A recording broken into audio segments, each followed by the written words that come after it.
Hi,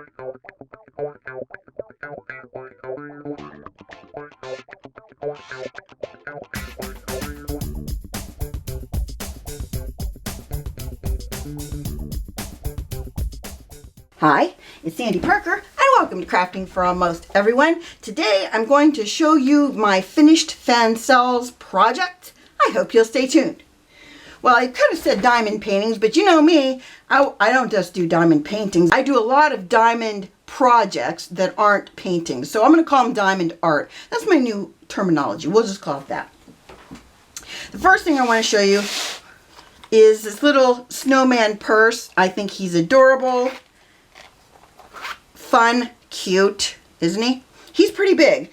I mean, for a change purse, he's more like something you could carry a lot more than just change in. He's 5 by 7 from at the bottom, 5 inches, tall, 7 inches. So he's a good sized little fella.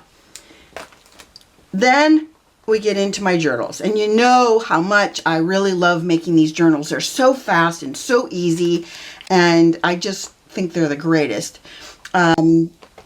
This one is the peacock one. Of course, you know below I'll give you the links in case you're interested in getting any of these things. I like to make sure you know where to find them. This one is another journal. It's not lined. One of them was lined. I think I showed you that one in another video though. This one I think is really pretty. Look at the color and the sparkle. Also unlined.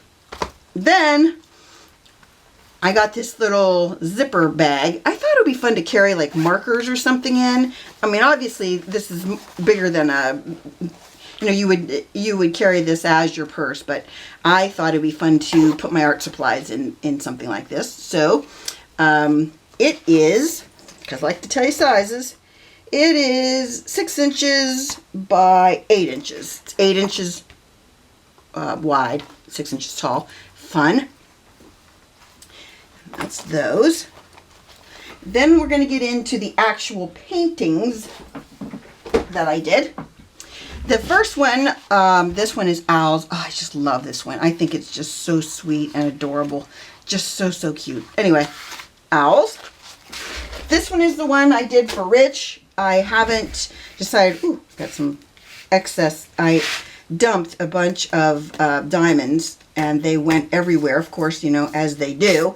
And some of them ended up stuck to the edges of these paintings. So if you see something that you go, what? Wait a minute, Sandy, why would you have diamonds on the sides where there's no numbers? That's because I got it stuck there from my system.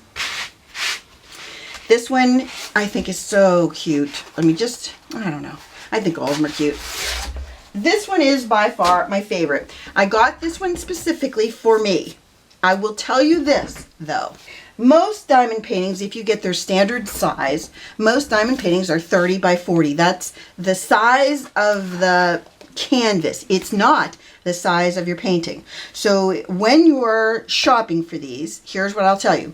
30 by 40 is a good size. I mean, this is a decent size painting, but if you have a really ornate painting, it's not going to be big enough to be able to accommodate the amount of detail that this would have. Okay, this one is 14 inches wide and it is a little bit over 10 inches tall. Okay, let me tell you about this one. When I was finished with it, I'm going to tell you specifically what things I found to be problematic. Now, problematic for me is not problematic for someone else. I'll say that. Somebody else might have looked at this and gone, it looks perfect. I, on the other hand, struggled with it because when I was done, first of all, there were no beaks on the birds. And that really didn't make any difference on this bird and this bird. But when there was no beak on this bird, it was all greens and blacks and browns. It didn't have this black outline that goes down the back, and it didn't have the beak. It didn't have this red, and it basically it blended in with the background. You couldn't even figure out that that was a bird. So what I did was I picked up all of the green or brown or whatever color diamonds were on this little path on that diagonal track. Maybe I can show you better with this. I picked up all of the pieces that were here and here that ran down to its tail. And I replaced them with black, so I had an outline of the top of my bird. That was the first thing. I wanted the bird, I wanted you to be able to see that bird. Then, the bottom, same thing. There wasn't enough of, you couldn't tell that this was a bird on the bottom either. So, I took black and I ran it around where there wasn't black to outline it. Then I decided, well, the reason that these birds, you can tell they're birds, is because of the coloring on them. But if this is the female, that female should still have some color on it. So I added two different, like an orange and a red.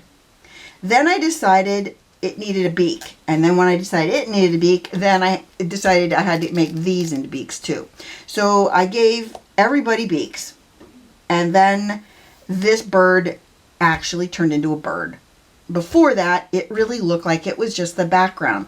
It looked like it was part of these flowers. You know, it just didn't look like it was a bird. So then, the secondary issue I had was, this is supposed to be, hopefully you see it, this is supposed to be an outline of a shadow of a distant deer.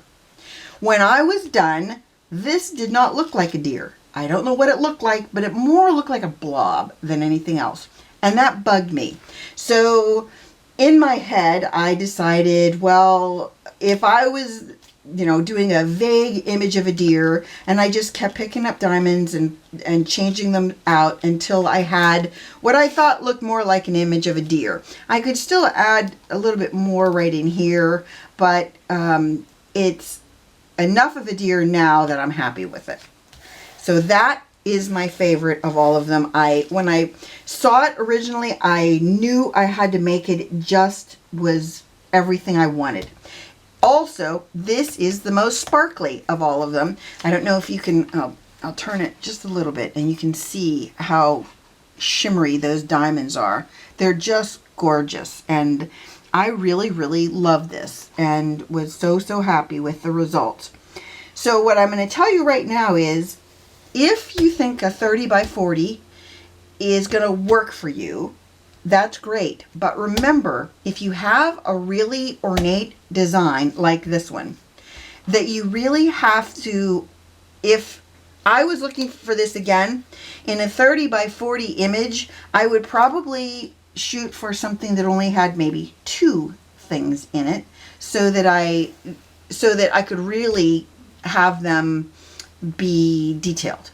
But if you get a lot of items in a 30 by 40, you just can't get the detail that you need. And until you try diamond painting, you really won't understand that. But I will tell you that a 30 by 40 image will not be as detailed as if maybe this was a 50 by 70, because a 50 by 70 you'd be able to have maybe, instead of 22 colors, there might be 40 colors in that. So it really gives you the ability to get a lot more detail. This is the last one I made. This is what they call a partial diamond painting, and I don't know if I showed you this in my earlier haul, but this is a partial, which means that only certain parts of this are diamond. And in my case, the flower is a diamond and the hummingbird is a diamond. And I really like it. I think it's really cool. And I am going to do a video showing you how I'm going to frame this. And it's going to be different from my other framing. But I wanted to show you that because I think it's going to be really cool. And last but not least, we have this little fella. My great niece is going to a school where, I think this is a bulldog, is the mascot, and I saw this. This is also a partial because this outside area is not diamonds. I thought I would make this and frame it in a fun frame for on the wall of a room. That is the extent of all of the Fancel's finished products that I've done. I hope you enjoyed this, that you give it a thumbs up and subscribe. And please tell your friends about me on social media because you know I love that. And thanks so much for watching. Bye-bye.